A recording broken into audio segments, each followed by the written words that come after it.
16. Ngifuna siqale ku verse number my Jesus.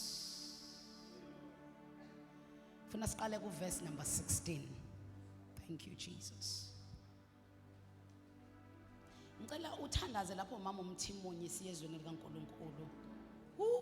Lapho uhleli khona. Noma ungasukumanga nje vele uthandaze. Baba onamandla wonke moya engcwele nasemini siphambi kwakho nasemini Nkosi uJesu sizodla nasisidlo sowusidekile Nkosi onamandla wonke nangumgcotsho wakho Nkosi yami siyamazi simjwayele kodwa Nkosi azokukhipha namhlanje kusha Baba onamandla wonke nalilizwi elethu siyalimukela ngokukholwa siyabonga ukuthi ngalelizwi Nkosi Jesu kusuka zonke ihibe ezikhona empilweni zethu ngalelizwi Nkosi uJesu siphuma siguqukile siyabonga ukuthi baba na imvuselelo iyaqala kuloya naloya ngokukholwa egameni lika Jesu baba ingcwele usathana kaJontshike nokukodwa kwaleli lizwi engezokuwa manje siyabonga Nkosi sondle moya engcwele sigcwalise sikhulise sibhathise egameni lika Jesu amen. Hallelujah. Allow me to title my message The Yardstick of My Revival Time. The yardstick of my revival time. Ngizama ukicabanga ngesiZulu. Ngikala kanjani isikhathi semvuselelo yami? Ngisikala kanjani? Ngisibona kanjani? The yardstick of my revival time. Please read for me from verse number 16. Izenzo 16 verse 16. Yes, ma'am. Kwathi siya endaweni yokukhuleka kwahlangana nathi intombazane enomoya wobungoma eyayitholela abaniniyo inzuzo enkulu ngokubhula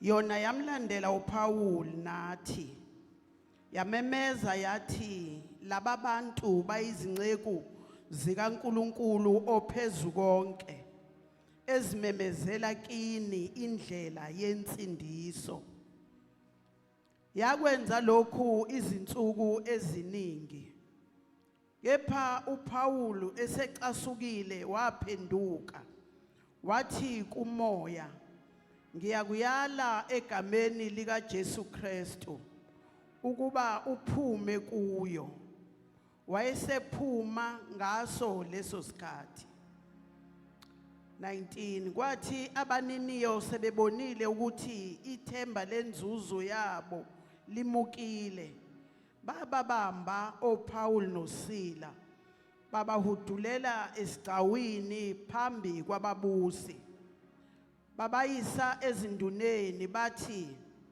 laba bantu banyakazisa umuzi wakithi bengabaJuda bafundisa imikhuba esingavunyelwe ukuba siyamukele siyenze thina esingamaRoma isixuku sase sibavukela neinduna zayala ukuba bahlutshulwe izingubo bashaywe ngenduku sezibashayile imivimbo eminingi zabaphosa etilongweni zayala umgcini ziboshwa ukuba abagcine impela yena eyaliwe kanjalo wabaphonsa etilongweni elingaphakathi wabopha izinyawo zabo ogongolweni kepha phakathi kobusuku oPaul noSila bekhuleka bamdumisa uNkulunkulu ngamahubo iboshwa zabezwa kwavela ngokuzuma ukuzamazama komhlaba okukhulu kwaze kwazanyazanyiswa izisekelo zetilongo kwavuleka khona lapho iminyango yonke kwathukuluka nezibopho zabo bonke wathi umgcini ziboshwa ephaphama wabona iminyango yetilongo ivulekile wayesehosha inkemba ifuna ukuzibulala ngokuba wathi iziboshwa ziphunyukile. Kepha uPawulu wamemezwa ngezwi elikhulu wathi, ungazilimazi ngokuba sikhona sonke. Wayesebiza izibane, wagijimela phakathi ethuthumela, wawa phansi phambi kaPawulu noSila. Wabakhiphela ngaphandle wathi, Makhosi, ngimelwe ukwenzani ukuba ngisindiswe na? Bona bathi, kholwa iNkosi uJesu, ikhona uza kusindiswa wena nendlu yakho. Base bemshumayeza izwi likaNkulunkulu, yena nabo bonke abebesendlini yakhe. Wabathatha ngaso leso sikhathi sasebusuku, wabageza imivimbo, wabhaphathizwa khona lapho, yena nabo bonke abakhe. Thank you. Thank you. That is verse number 33. Thank you so much. Amen. Now I want us to pay attention to this. Number one, the Bible says Paul had an assignment. Paul had an assignment, and the assignment was to preach the gospel of grace to all the Gentiles. That was his assignment that he was given by God. Now, Paul had traveled from Derbe to Lystra, Asia, preaching the word of God. When he was on the assignment of preaching the word of God, the Bible says the other day he went past through, because but he went through Emmasia, and the Bible says the Spirit of God did not allow him to preach or permit him to preach Emmasia. Now, I want to uqapheleke ukuthi when you are on the mission noNkulunkulu, kuyenzeka ukuthi lento ofuna ukuyenza yekaNkulunkulu yinhle, kodwa umoya kaNkulunkulu kunqabele ukuba uyenze kuleyo ndawo. Is the same God who has commanded him to go around and preaching. Kodwa kunendawo athi mayedlula ngakuyo ebizwa ngeMisia, umoya kaNkulunkulu wamnqabela ukuba ashumayele khona. When you are a man on the mission, you have to be sensitive in being in alignment with the agendas of heaven. When you are a man in a mission, kumele uhlale aligned with what heaven is doing at that time. Ungayenzi into ngoba vele iwumsebenzi wami, uyenze ngoba ezulwini kuthiwa isikhathi sokuyenza. Nikhona abazalwane bami? Don't start a business because uke walivula elinye. That might be your measure. You must align to what heaven is doing at that particular time.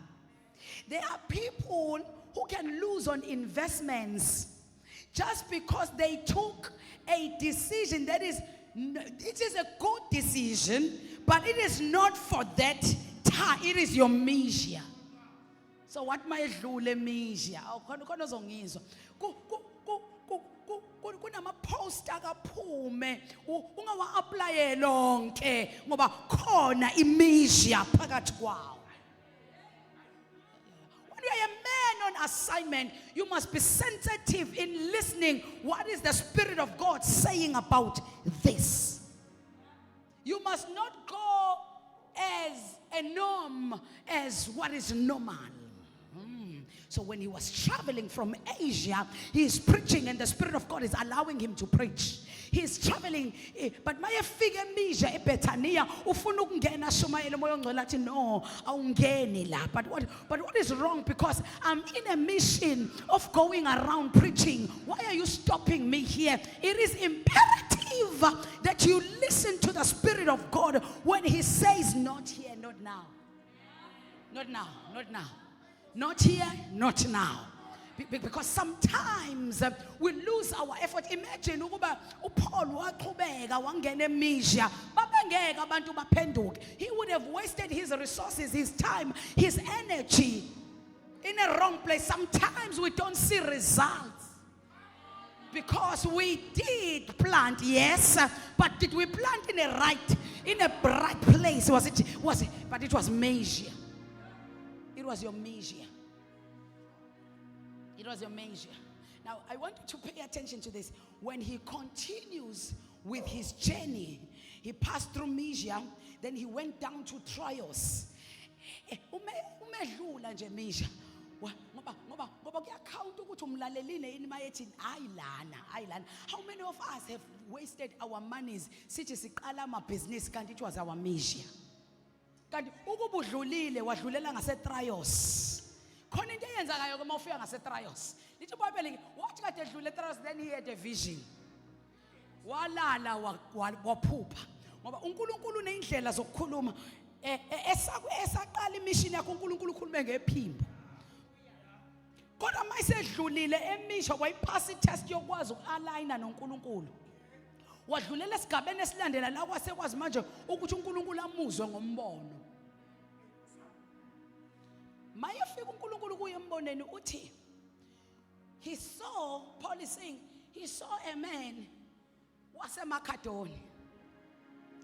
Le ndoda yaseMakedonia uyibona imile, imncenga uPaul.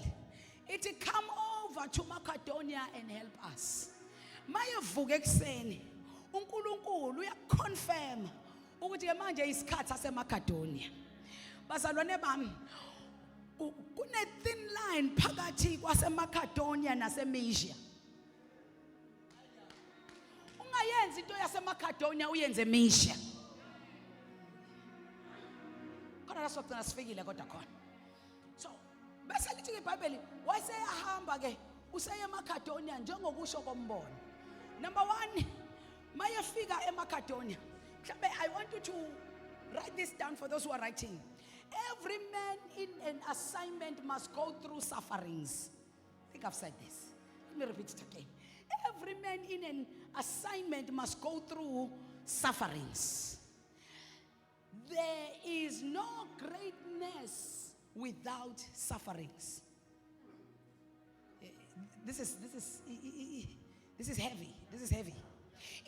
Let me say it like this. Sufferings are a process of greatness.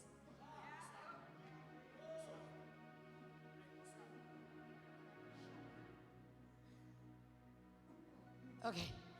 There is no great man who has not gone through sufferings. Because sufferings are a process of greatness. In other words, there will be no greatness if there were no sufferings. Now show me a man who you say is great but who has never gone through sufferings. I will tell you that is not a great man, that is a lucky man.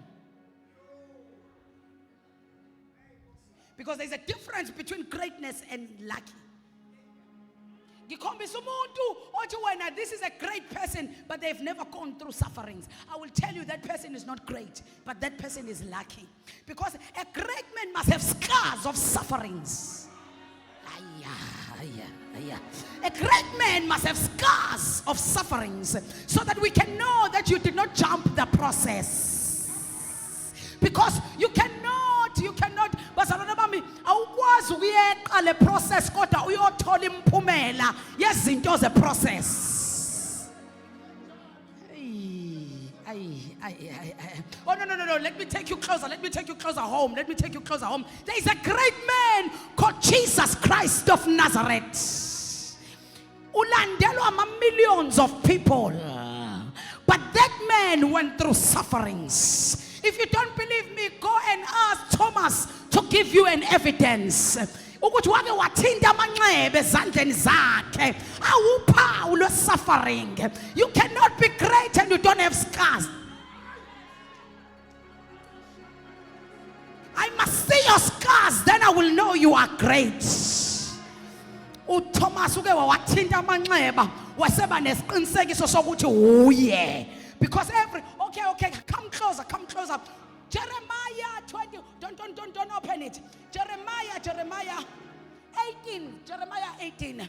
Jeremiah is saying, I want to attest that there is a process called sufferings, and that process leads you to greatness. Let me repeat it again until you hear me. Kune process esidlula kuye kuthiwa zinhlupho, kodwa leyo process isidlulisela ebukhulwini. And every time mawuzoya ebukhulwini kumele udlule kwi-process ebizwa ngeinhlupho.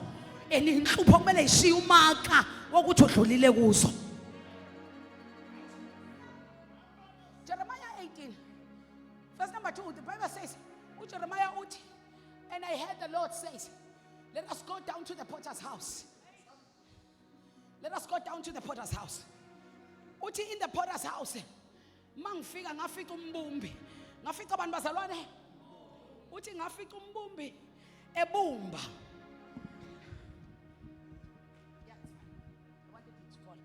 Ngafika umbumbi ebumba.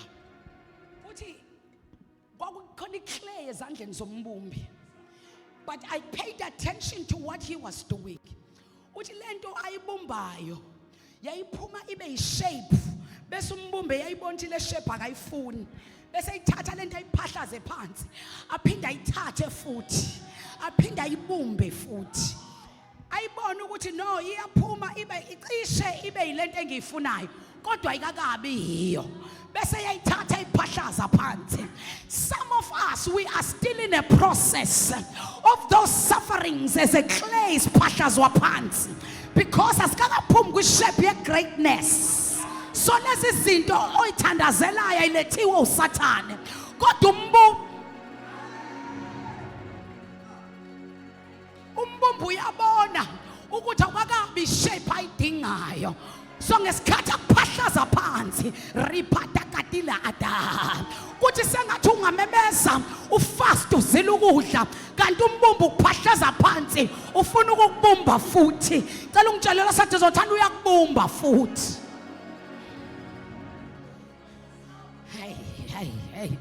Hey. Uyazi uke umbumbi wayenza lento, ngacabanga ukuthi useqedile. Ngoba ngiyibona ngathi sime kahle.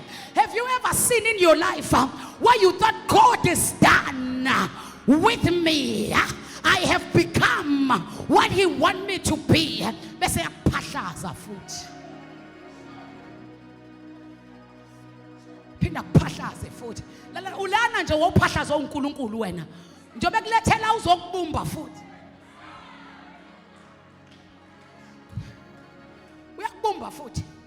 And then bese lithi uthe mase iqedile ukuyibumba ngacabanga ukuthi useqedile. There is no greatness without a process of sufferings. The clay had to go through sufferings in the hands of the potter. No. Apostle QT, I better suffer but be in the hands. Because the hands are very important. Ukuthi noma ngadlula kuma sufferings but I'm in the hands. In the hands of the potter. Ungavumi kuhamba uphahlazwa. Phahlazwa umbumbi. Phahlazwa usesandleni zakhe. Usathi ke ngase ngicabanga seqedile, ngase ngimbona ebasa umlilo. Ngase ngimbona enzani bazalwane? Now kunabantu abahlukene, khona ababunjwayo. Khona bacabanga sebeqedile baphahlazwa. Khona sebephinde bathathwa futhi babunjwa. Kodwa khona sebebaselwe umlilo. There is no greatness without sufferings. Aphinde wabasa umlilo. Uthi ngithe ngibone basala umlilo waselithatha ubumba. Waselifaka kulomlilo. Walifaka kulo. Lalela khona abafana nawe ke manje. Khona abafana nawe ke manje baphakathi. Baphakathi emlilweni. But all these are processes of greatness. Angeke uweqe. Yingakho kumele ungabahleki abasemlilweni, ngoba nakho wena usasesandleni usabunjwa. Hayi, futhi ungabahleki abaphahlazwe phansi, ngoba basazoqoqwa futhi baphinde babunjwa.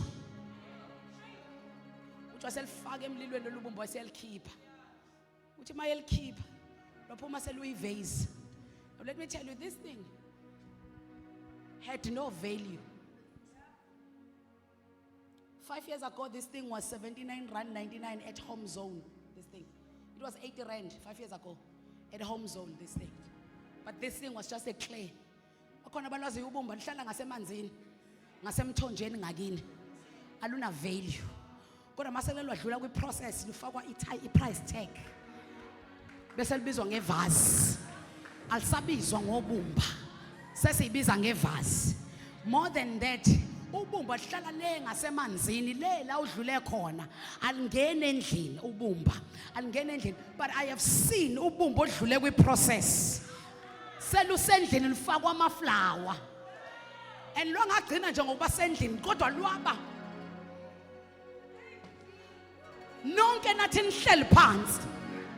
Nabuka lona. Aya! Say elevatiwe lento esidlule ngasemanzini ngoba idlule kwini we process. Now this thing is now greater than you. You see display at the stage when uhleli phansi. Sufferings are a process of greatness. Don't skip the process called sufferings. Don't run away from the process called sufferings. Don't pray them away, the process called sufferings. Now, the process of suffering, ila thoko nasiqoqa ubufakazi. Let me announce to someone who's going through that.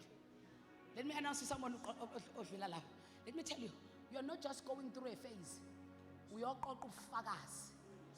We all qoqa ubufakazi. Now ubufakazi benza. Ubufakazi benza ukuthi uma usubufika endaweni. Uyabona njengamanje, we had to pause for a moment. Safakaza ngaye. When you're in a place of greatness, ila usewufakaza khona ukuthi ngangingenjeni. Ngadlula la. Just uthi imina lo babembethela. In my sufferings angiqoqa ubufakazi. Uthi just imina lo abambethelayo. Uthi just imina lo abambeka entabeni yehlazo. Uthi imina lo wangena ethuneni. Uthi kodwa ngavuka. Bese uthi uThomas ayisuka. Give me an exhibit. Athi just check my hands. Kunama scars. Ukuthi namhlanje I am great engikwazi ukungena eminyango okuvaliwe. Ningibone seningingaphakathi. Ngangakwazi ukwenza njalo. Ngingakabi namanxeba esandleni. Sengikwazi ukuthi ningifice sengingaphakathi. Ningangivulelanga ngoba ngingakayi esiphambanweni. When before I went through my sufferings, before I went through the tomb, ngangqonqoza ukuze nivule. Kodwa manje mangibuya kuma sufferings seningifica ngingaphakathi. Bese niyethuka nonke kuvaliwe eminyango. iBhayibheli is very specific. Lithi kwakuvaliwe eminyango kodwa bathi babona uJesu wayesengaphakathi kubo. Uthi ke lento sengiyitholiswe ukuthi le ndawo esengikuyo ye greatness is a place of possibilities. It's a place of possibilities.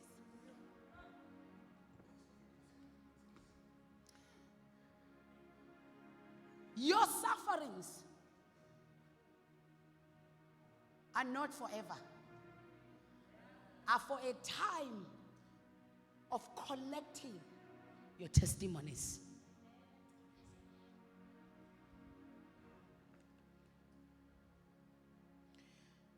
Now the Bible says last Mabefike Macedonia. Macedonia was a place of assignment. Somebody say Macedonia. A place of assignment. Mabefika Macedonia. I want you to notice our stages before the revival. This is the yardstick now. The first stage before the revival, you meet good people with wrong spirit.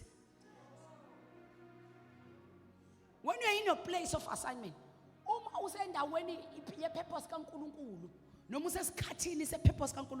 you will meet good people, but with wrong spirits. Now this is when you learn to discern spirit. Because revival ayikwazi ukufika ungakabi umuntu okwazi ukuhlola umoya.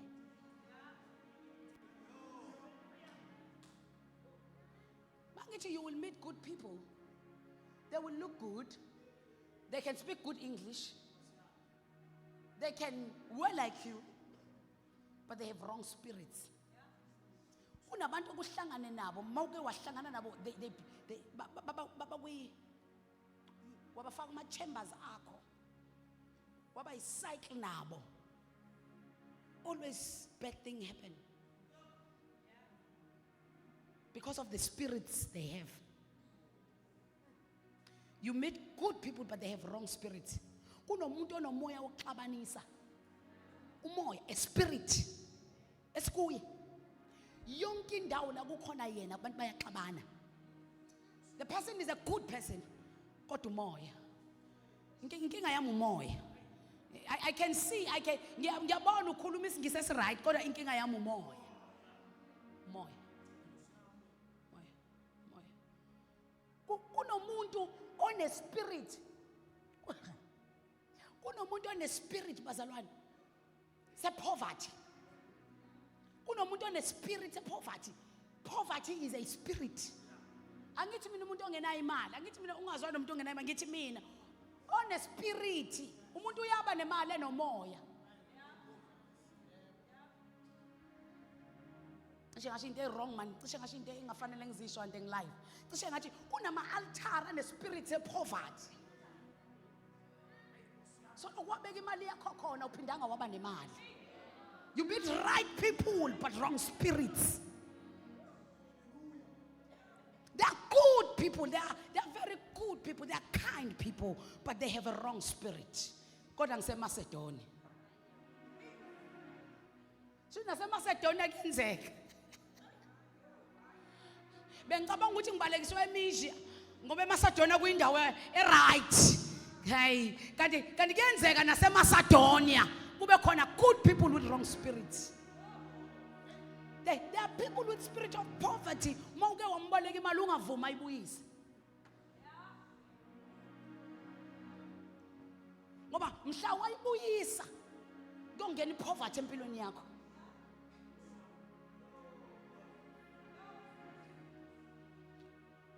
There are people who are good but wrong spirit. Ungamniki into yakho yokugqoka uphinde uyithathe uyigqoke.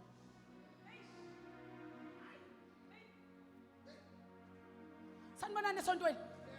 Can I build the church? Can you allow me to build the church? Yingakho kumele ungabi umzalwane ohlale ebolekisa. There is a person who can take your clothes, into yakho yokugqoka, angathatha izicathulo zakho kanti uthatha idestiny yakho. That is why mawuphupha izicathulo ulele usuke uphupha idestiny yakho. When we papa igogile, because there is a problem with your purpose.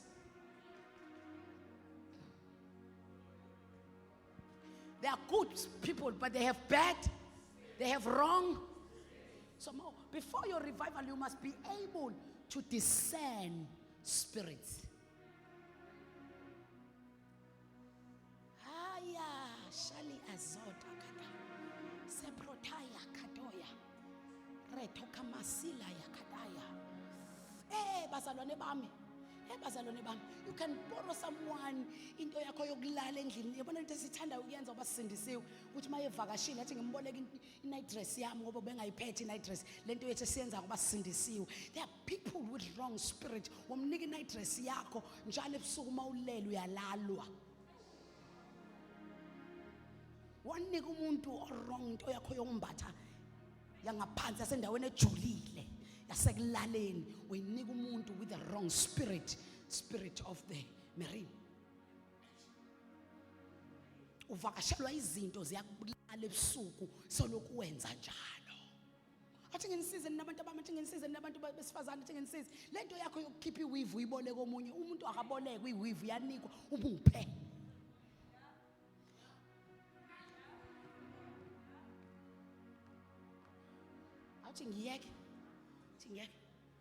They are good people but wrong spirits. Wrong spirits. So they met a woman in Macedonia. First thing, bakwindawo right. Isikhathi esi right. balalela uNkulunkulu. They met a woman with a spirit. She was a good woman, but she had a spirit. Wayenomoya we-divination. Athi ngitshele nabantu, nathi ngitshele nina ngoba niyathanda lokuvakashela. Ekamereni lakho manje ikhapuli awulalisa abantu. Embedeni wakho. Manje ikhapuli anilalisa abantu. Oh.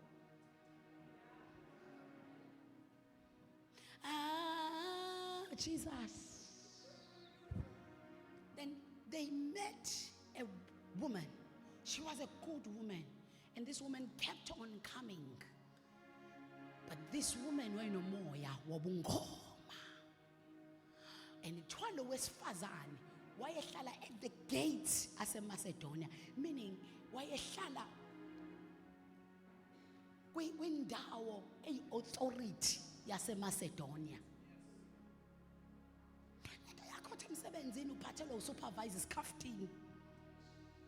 Hayi wena ngiyakhuza njalo. Hamba udla ngoba usupervisor. Ngoba usupervisor ngoba uyena osiphethe. Ngiyakhuza. You will meet good people but with wrong spirits. They can steal your star.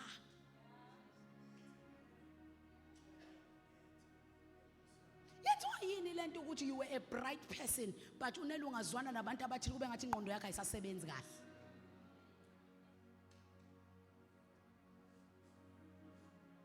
Bazalwane bami, impilo is lived in the spirit. Impilo ayiphilwa la. Impilo ezweni kamoya. They met a woman. She was a good person. Kodwa wayenomoya wobungoma. Lalela, iBhayibheli lithi baseMacedonia basendaweni right. And this woman, let me fast forward. This woman, these are the stages. First thing, you meet good people with wrong spirits. Intombazane yena namadimoni. The second stage is a confirmation stage. So the first stage is where you discern. The second stage is a confirmation stage. The Bible says, Paul was anointed in his spirit and was commander amadimoni waphume. Amadimoni aphume intombazane. Paul bazokwenza eMacedonia. Bazoshumayela ivangeli. Angithi bazalwane. Now, in order for people to receive Paul, kwamele babazi ukuthi ngempela babantu bakaNkuluNkulu. Intombazane ngathi iprofeta ngomoya wobungoma. Yayithi laba babantu bakaNkuluNkulu. Kodwa isho into right ngomoya wobungoma. Then Paul discerned the spirit in the first stage. The second stage, amadimoni mayephuma, it was a confirmation. Ukuthi akekho ngakhipha la madimoni ngaphandle komuntu onomoya kaNkuluNkulu. Kusho ukuthi ngempela uPaul umuntu kaNkuluNkulu. The second stage before the revival, the Lord is going to confirm you.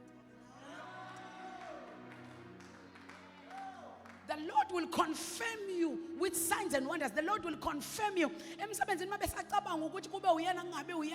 Lord will confirm you. It's a confirmation stage. The third stage, I'm trying to fast forward.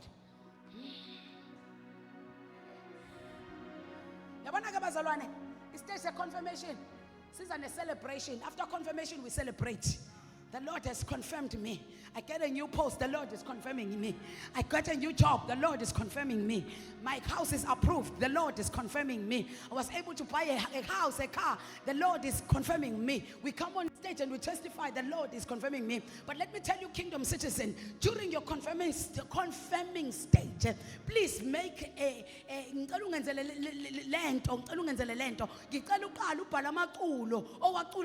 celebrate confirmation.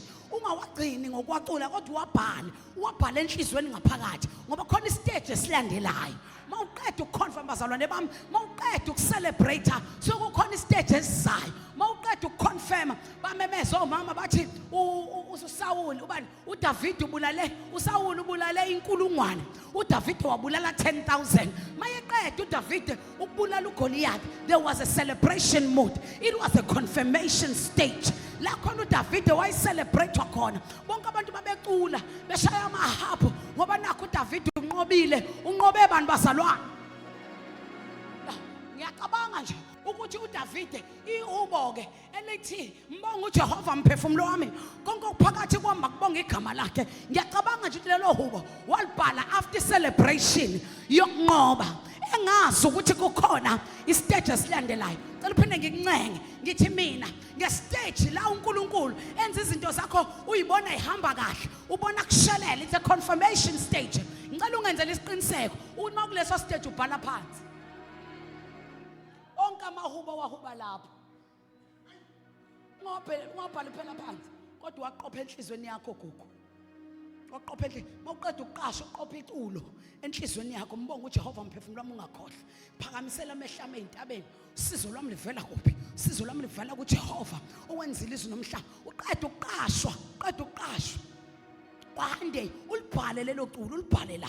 Uqeda ukuthola ipromotion emsebenzini ulibhale la lelo culo ngoba khona istage esilandelayo.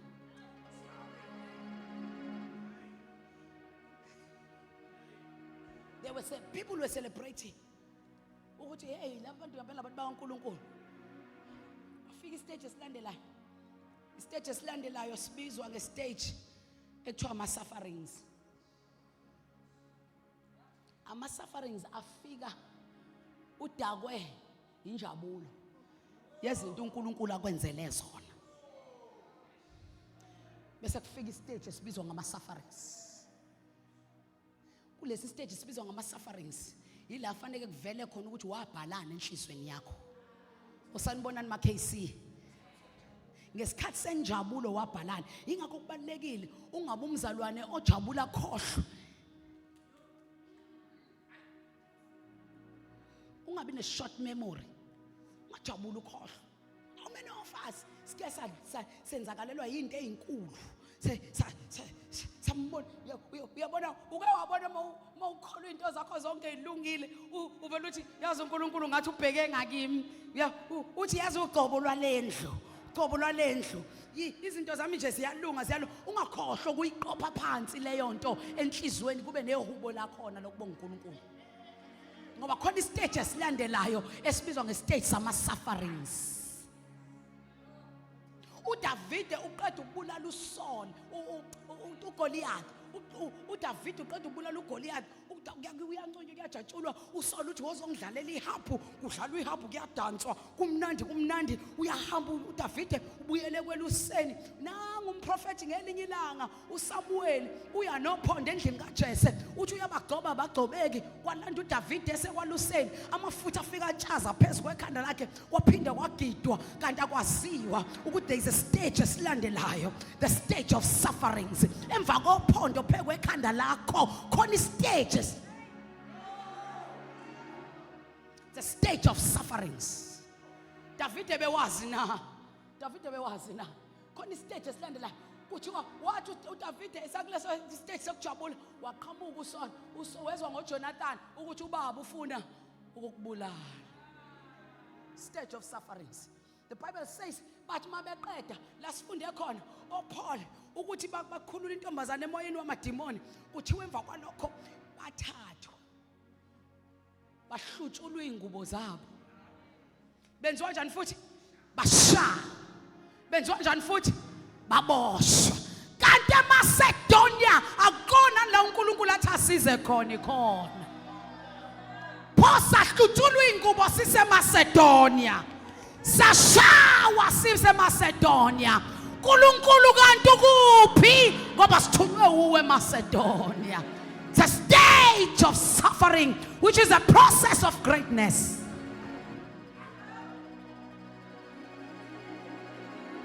Ngoba uNkulunkulu bengilethwe uwe kulento ngase ngihlupheka kuyo uNkulunkulu lo msebenzi ngawucela kuwe ngase ngihlukumezeke emsebenzini.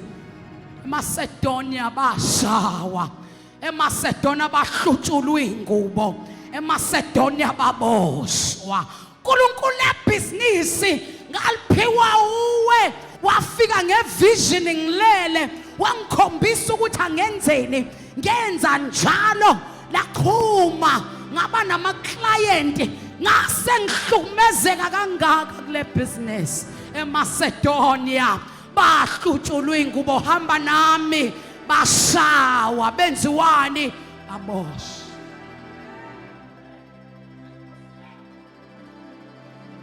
uNkulunkulu ngoba lo mshado angunikwe uwe wawuvele kuwe wathandazwa wakonfirma eMacedonia bashutshulwa ingubo eMacedonia bashawa eMacedonia babosh. Ukuthi ngidlula kwi-suffering akusho ukuthi angisekho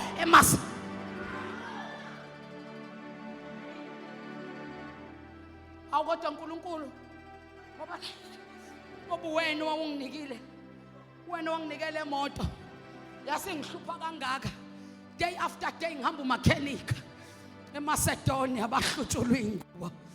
Awuyiza kimi eMacedonia bashawa eMacedonia babosh. Yahlupha wena ngoba ucabanga ukuthi kushuthi awukho endaweni kaNkulunkulu. Ucabanga ukuthi wena kushuthi awukho eMacedonia.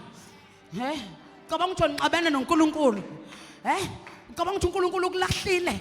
WeNkulunkulu kuphi nakho shawa ngikhona. Ungiuye enginguye ukhona.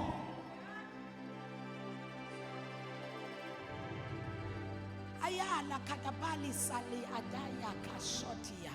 Lahlupha wena ngoba ucabanga ukuthi kusho ukuthi lento uNkulunkulu akayifuni uyayithanda.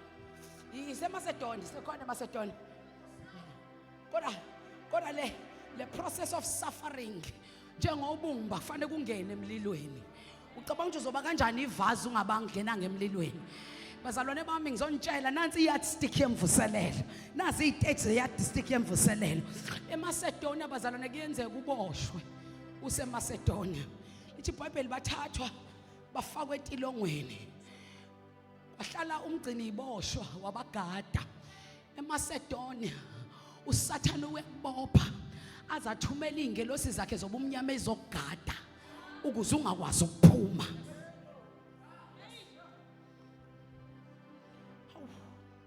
Awu bamgade bazalwane bami ukuzwe ukuthi ngathi ngiguqaguqana nento.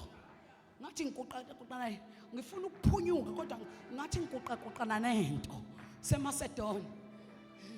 Uboshiwe ngoba khona umgcini iboshwa. But nansi ke into provoke imvuselelo is the last stage. Is the last stage. Is the last stage. Kuthiwa ngesizulu umuntu ubhodla kudlile. It's the last stage. It's the last stage. IT abafundi IT bathi it's gigo. Whatever you garbage in you will garbage out. Yeah, last stage le last number le sokuzimvuselelo ke lapha kuzimvuselelo. Umuntu ubhodla kudlile. Umuntu whatever that you have garbage in the system you will garbage out of the system. Accounting, but whatever is in the debit side must appear on the credit side so that you can have a balance sheet. So eMacedonia babosho bahlala ejele. Namake mabesejele bakwi last stage. After the stage of suffering, there is a stage that is called praise him even if. The last stage. Yile esenza ukuthi imvuselelo iqale kuwe. You praise him even if. Please look at your neighbor for me and tell them, learn to praise him even if.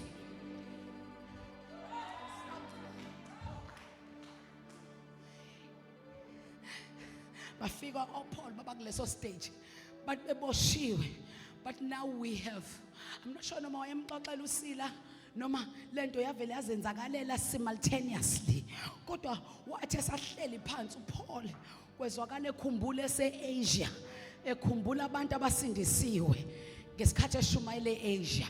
Uthe besahleli phansi wakhumbula uLydia, umama lo weFabrics aphephula ovele waphenduka nomndeni wakhe ophenduke kade beshumayela. Wavele wakhumbula zonke lezo zinto, wakhumbula zonke indawo adlule kuzo eshumayela. Wasekhumbula amahubo awabhale ngesikhathi seconfirmation, ngesikhathi wakhumbula uboshiwe ezandleni kodwa into ebhalwe enhlizweni yami ayiboshiwe ngiboshiwe mangithi ngiyaphaka induka ngiboshiwe mangithi ngifuna ukubaleka nginomuntu ongiqaphileyo kodwa khona into esenhlizweni yami engaboshiwe. It's a stage that is called you praise him even if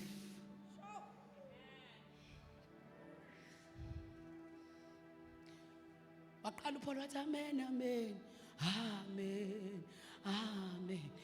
Wakhumbula lo mama obe namadimoni ekhululwa edeliver wathi amen amen amen. Wakhumbula ulead ingane zakhe izosindiswa wathi amen amen amen amen amen amen amen amen ha. Umuse Macedonia uzwa ama sufferings ungakhohlwa khona istage okumele ungene kuso esibizwa ngo praise him even if. Lalela ku praise him even if wenziwa ukuthi uqala ubale ngicela umkhumbule uNkulunkulu ngaleli langa ekusindise engozini yemoto uthi amen amen amen amen amen.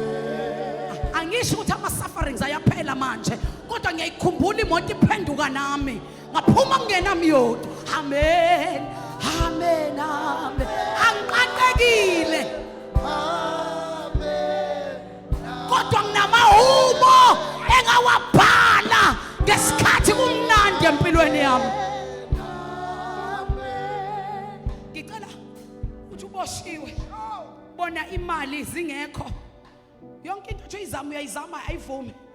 Ngicela ukhumbule ngalelela langa uqashwa ucabanga injabulo waba nayo bese uyacabanga ihubo waphumula uhuba ngalelo langa. Ngiyavuma ukwakaqaqwa kodwa khona into ongayenza ukuya enhlizweni uyobheka ukuthi ngabhala liphi ihubo.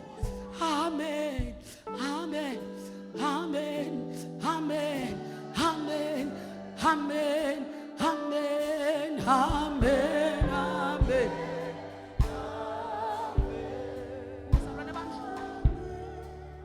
Bazalwane bami ngesikhathi eboshiwe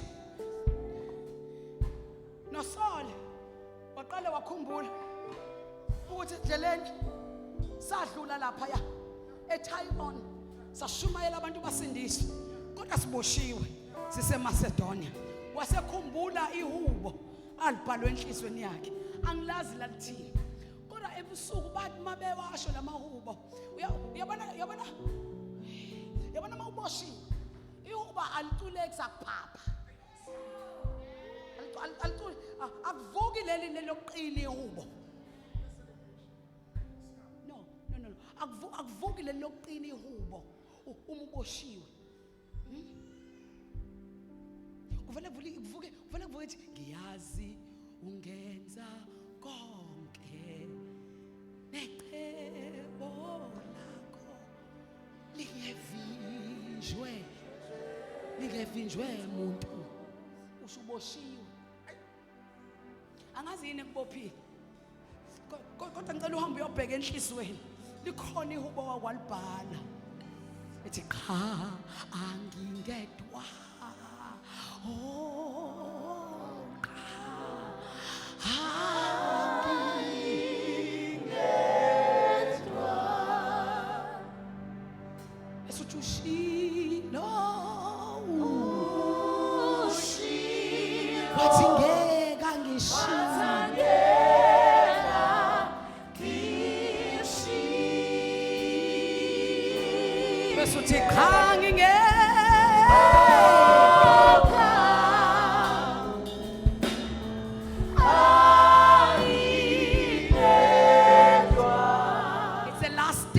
Macedonia. It's called praise him even if. Uhamba uyovula ama-archives uyombheka ukuthi uNkulunkulu uke wenzani uzwakala ukuthi sengiyazi ukuthi wena khona usuboshiwe uthi sesiyazi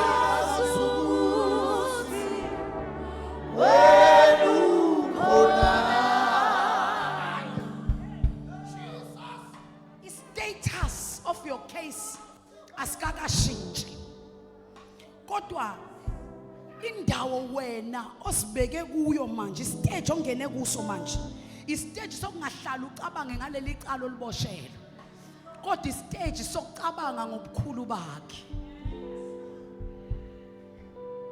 Istage oyibeke kuso manje akusona sokucabanga ukuthi bazosenzani mabesikhipha la, kodwa istage sokucabanga ukuthi uke wangenzelani. Jizo lona mhlana phakade bese uthi uJesu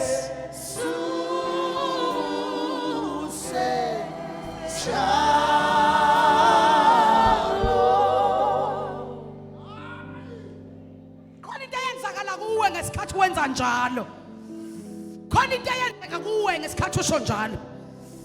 Uboshiwe yebo, kodwa lesi stage ongene kuso senza into ethile ngaphakathi kuwe. Ilamaya kasoli yahaya ngesikhathi beqhubeka beyiqwilisa kakhulu bethi uyababazeka, beyiqwilisa kakhulu bethi wena uyinkosi yezulu. Usho kanjani uyababazeka uboshiwe? Bese bethi ungcwele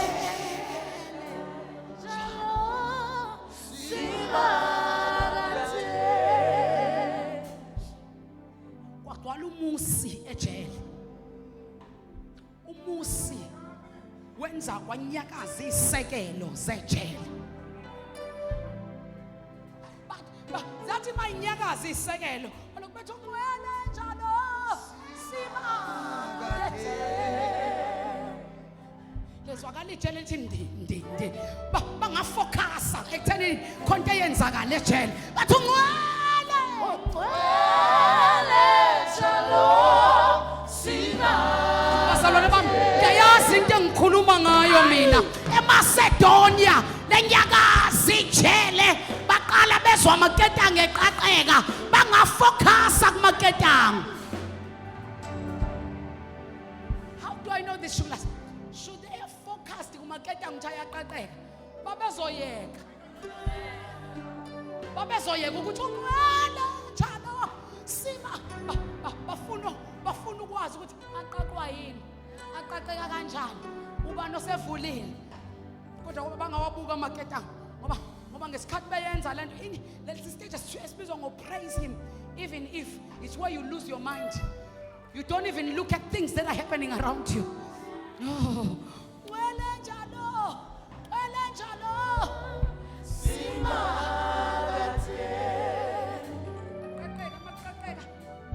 Bavele waqaqeka amaketanga, bonke babona sebephumile emaketangweni. Wathuka umgcini ibosha wavuka. And lento ebeyenzwa upraise time, it's leading to revival time. Upraise time wenza imvuselelo iqale kuwe.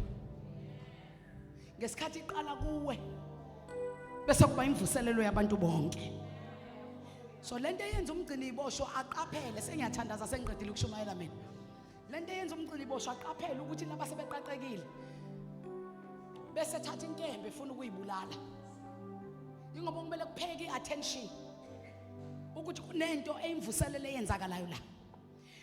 eMacedonia bebezela imvuselelo, bebengazelanga yonke lento yokuboshwa nokushaya, bebezele ini imvuselelo. Now babezoyisebenza kanzima imvuselelo eMacedonia, kodwa kwamele bashawe bahlutshulwe ingubo baboshwe. Base bangena ku-praise time bazivuselela bona. Yabona lento ithi mayiqale kimi imvuselelo fanele iqale kuwe. Ngesikhathi iqala kubo imvuselelo yini la khona qaqeka izinto. Wase umgcini ibosho usefuna ukuyibulala, bathi hayi ungayibulali sikhona. So let me fast forward. Napho ake sebekhishwe entilongweni, umgcini ibosho lithi iBhayibheli waguqa phansi wathi ngingenza njani, ufunde kanjani, ngingenza njani. Bathi laba nansi inkosi yamukelwa kanje, wamukela inkosi. Wase umgcini ibosho wangamukela yena yedwa inkosi, kodwa nomndeni wakhe wamukela inkosi. Lalela, sebefuna ukubakhipha Apostle QT ejele. Usethi uPaul noSila Nisifake abantu bebuka. Hambani nibalande. Laba bazikhulu sifuna ukukhishwa yibo. Bible mawuqhubeka nalo lithi izikhulu. Lalelani kuwo wonke lamazwe kade behamba kuwo bakaze bayishumayeza. Izikhulu. Kodwa eMacedonia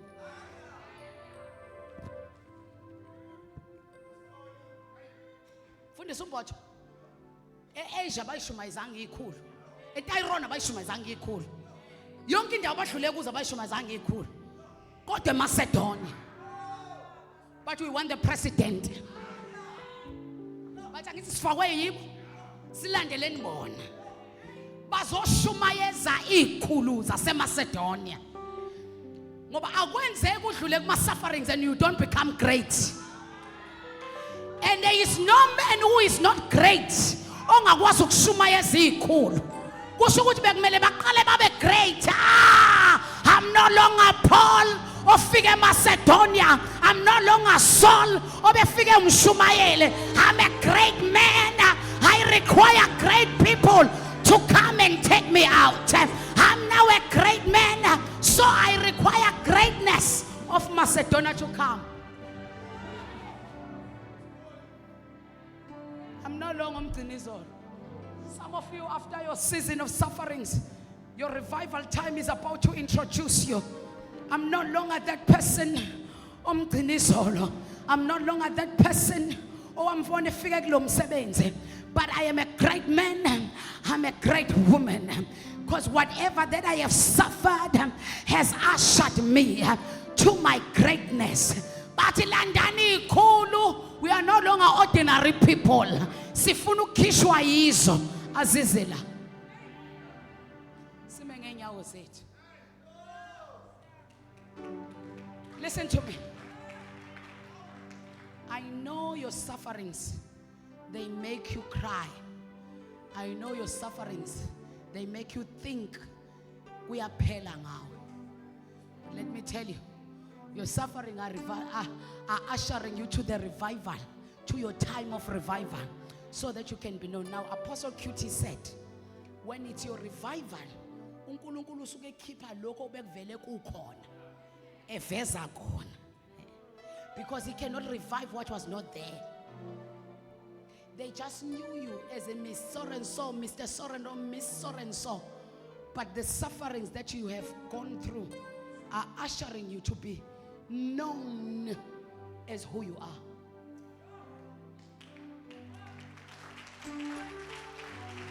You are not what they thought you are. You are not what you thought you are. When you went through sufferings and you come out, you are no longer a clay, you are a vase. Akwenzeki ungene emlilweni ubumba, uphuma ubumba. Masuphuma emlilweni usunegama elisha. Let me encourage someone who's going through a suffering here. Khona value ezokwenziwa. Bekezela. Enisele. Ngekufele khona.